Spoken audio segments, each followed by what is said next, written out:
பரிசுத்த நாமத்திற்கு மகிமை உண்டாவதாக. இந்த நாளிலும் ஏசப்பா நம்ம ஒவ்வொருவருக்கும் தருகிறதான நல்ல வார்த்தை எரேமியா தீர்க்க தரிசன புஸ்தகம் 1வது அதிகாரம் 19வது வசனம். அவர்கள் உனக்கு விரோதமாய் யுத்தம் பண்ணுவார்கள், ஆனாலும் உன்னை மேற்கொள்ள மாட்டார்கள். உன்னை ரட்சிக்கும்படி நான் உன்னுடனே இருக்கிறேன் என்று கர்த்தர் சொல்கிறார். ஆமேன். இந்த நாளிலும் உங்களுக்கு விரோதமாய் யார் யார் என்ன காரியத்தை கொண்டு வந்தாலும் அது இந்த நாளில் வாய்க்காதே போகும். ஆமேன். இந்த வேளையிலும் கர்த்தர் நம்மை பார்த்து சொல்கிற வார்த்தை, உங்களுக்கு விரோதமாய் எந்த பிரச்சனை வந்தாலும் நீங்க பயப்படாதீங்க, அது உங்களை மேற்கொள்ள மாட்டாது. ஏனென்றால் அந்த இடத்துல அந்த பிரச்சனையிலிருந்து உங்களை ரட்சிக்கும்படி நான் உங்களுடனே கூட இருக்கிறேன் என்று கர்த்தர் சொல்கிறார். ஆமேன். விசுவாசிக்கிறீங்களா? உங்களோட ஏசப்பா இருக்காங்களாம். எந்த பிரச்சனை வந்தாலும் அதை அவரும் கூட சேர்ந்து பார்த்து கொள்ளும்படி, அவர் அதிலிருந்து ஜெயத்தை கொடுக்கும்படி உங்களோட இருக்கிறாராம். ஆமேன். இந்த வேளையிலும் கர்த்தர் நம்மோடு கூட இருந்தா நமக்கு விரோதமாய் வருகிற எந்த ஆயுதமும் வாய்க்காதே போகும். நமக்கு விரோதமா பிரச்சனை வந்தாலும் அதுல நாம் ஜெயிப்போம். கர்த்தர் நம்மை ஜெயம் கொள்ளும்படி செய்வார். யாருக்கு? யார் யாரோடலாம் கர்த்தர் இருக்கிறாங்களோ அவங்களுக்கு தான். ஏசப்பா யார் யாரோட இருக்காங்களோ அவங்களுக்கு தான் இந்த வார்த்தையினால் உண்டான ஆசீர்வாதங்கள் கிடைக்கும். அப்போ ஏசப்பா நம்மோடு இருக்கணும். நம்மோடு அவர் இருக்க வேண்டும் என்றால் இந்த வேதத்தில் உள்ள காரியங்களை நாம் செய்யணும். இன்று ஒன்னே ஒன்று வாசித்து பார்ப்பீங்கன்னா, நீங்கள் என்னாகமத்தின் புஸ்தகம் 14வது அதிகாரம் 43வது வசனத்துல இஸ்ரவேல் ஜனங்கள் கானான் தேசத்தை சுதந்திரிக்கும்படி போறாங்க. அப்போ போகும்போது வேவு பார்க்க போன்ற ஜனங்கள் எல்லாம் மனமடிவாக்கும்படி, மக்களை மனமடிவாக்கும்படியான வார்த்தைகளை பேசி பின்வாங்க செய்கிறாங்க. அப்போ ஒரு கூட்டத்தார் என்ன எழும்பி, நாங்கள் எகிப்திலே இறந்து போயிருக்கலாம், இந்த வனாந்திரத்தில் இறந்து போயிருக்கலாம்னு சொல்லும்போது கர்த்தருடைய கோபம் பற்றி எரியும் போது அங்கு அந்த கானானுக்குள் போக விடாதபடி ஒரு பெரிய வாதை வருது.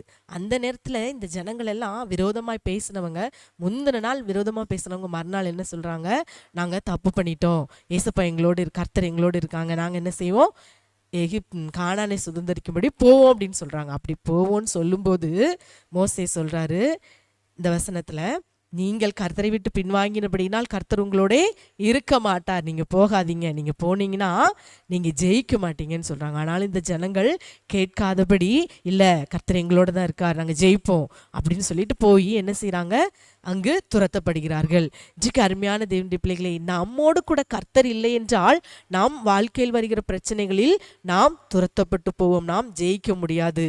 கர்த்தர் யாரோட இருக்க மாட்டாராம் இந்த வசனத்துல, அதுதான் நான் பார்க்கணும்.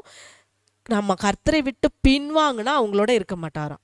கர்த்தரை விட்டு பின்மாற்றமான ஒரு ஜீவியத்திற்குள்ள இருந்துக்கிட்டு, கர்த்தர் என்னோடு தான் இருக்கார், நான் இந்த யுத்தத்தில் நான் ஜெயிப்பேன், எனக்கு விரோதமாய் வருகிற பிரச்சனை எல்லாம் ஒன்றுமில்லாமல் போகும்னு சொன்னால் அது இந்த வார்த்தையினால் உள்ள ஆசீர்வாதம் நமக்கு கிடைக்காது. கர்த்தர் என்ன செய்யணும், நம்மோடு கூட இருக்கணும்னா நாம் அவரோடு கூட நாம் இருக்க வேண்டும்.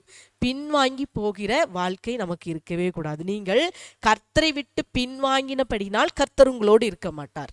கர்த்தரை விட்டு நாம் பின்வாங்காதபடி அவரோடு நம் இசைந்த ஆத்துமாக்களாய் நாம் இசைந்த ஒரு வாழ்க்கை வாழும்போது மட்டும்தான் கர்த்தர் என்ன செய்வார், நம்மோடு கூட இருப்பார். இந்த வார்த்தையின்படி எந்த ஜனங்கள் நமக்கு விரோதமாய் வந்தாலும் அது நம்மை மேற்கொள்ளாதபடி அவர் ரட்சிக்கும்படி நம்மோடு இருப்பார். ஆகவே இந்த வேளையில ஏசப்பா நம்மோடு இருக்கணும்னா நம்ம என்ன செய்யணும் அப்படின்னு சொல்லி பார்த்தோம். நாம் அவரை விட்டு பின்வாங்கி போகவே கூடாது. பின்வாங்கி போனா அவர் நம்மோடு இருக்க மாட்டார். ஆனா இன்னைக்கு நிறைய ஜனங்கள், இந்த ஜனங்கள் அப்படிதான் பண்ணாங்க. கர்த்தர் அவங்களோடு இருக்கிறாருன்னு சொல்லிட்டு போனாங்கன்னா அவர் அவங்களோடு இல்லை. இன்றைக்கும் அநேகர் கர்த்தர் என்னோடு தான் இருக்கிறாருன்னு சொல்லிட்டு எல்லாத்தையும் செய்யறாங்க. ஆனா அவங்களுடைய வாழ்க்கை நிமித்தமாய் கர்த்தர் அவர்களோடு இல்லை.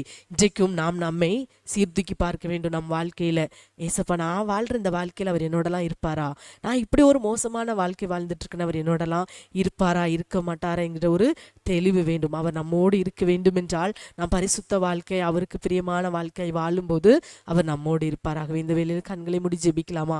இந்த வார்த்தையை சொல்லி ஜெபிங்க. அப்பா, நீர் இந்த வார்த்தையினால் கிடைக்கக்கூடிய ஆசீர்வாதத்தை எனக்கு தர வேண்டும் என்றால் நீர் என்னோடு இருக்கணும். அதற்கு இந்த பின்மாற்றமான ஜீவியத்தை எடுத்து போடுங்க என்று சொல்லி எல்லாம் தலைகளை தாழ்த்தி கண்களை மூடி ஜெபிக்கலாமா? அப்பாவுமே நாங்கள் நன்றியோடு ஸ்தோத்திரிக்கிறோம். இந்த நாளில் சொல்லப்பட்ட இந்த வாக்குத்தத்த வார்த்தைகள் எங்கள் வாழ்க்கையில் ஆம் என்றும் ஆமேன் என்று பலிக்கட்டோம்ப்பா. நீர் எங்களோடு இருக்கும்போது நாங்கள் ரட்சிக்கப்படும். உன்னை ரட்சிக்கும்படிக்கு நான் உன்னோடு இருக்கிறேன்.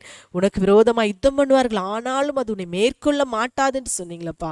எங்களுக்கு எந்த யுத்தங்கள், எந்த எதிரிகளிலிருந்து வருகிற பிரச்சனைகள் எங்களை மேற்கொள்ளாதபடி, எங்கள் மேல் அது வாய்க்காதபடி இருக்கும்படி நீர் எங்களோடு இருங்க இயேசுப்பா. இந்த வேளையிலும் கூட கர்த்தாவே, இந்த வார்த்தையின்படி ஜெபிக்கிற ஒவ்வொரு பிள்ளைகளுக்கும் இந்த வார்த்தையினால் கிடைக்கக்கூடிய ஆசீர்வாதத்தினாலும் அப்பா, வாக்குத்தத்த வார்த்தையினாலும் நீர் ஆசீர்வதித்து நடத்தும். பெரிய காரியங்களை செய்யும்.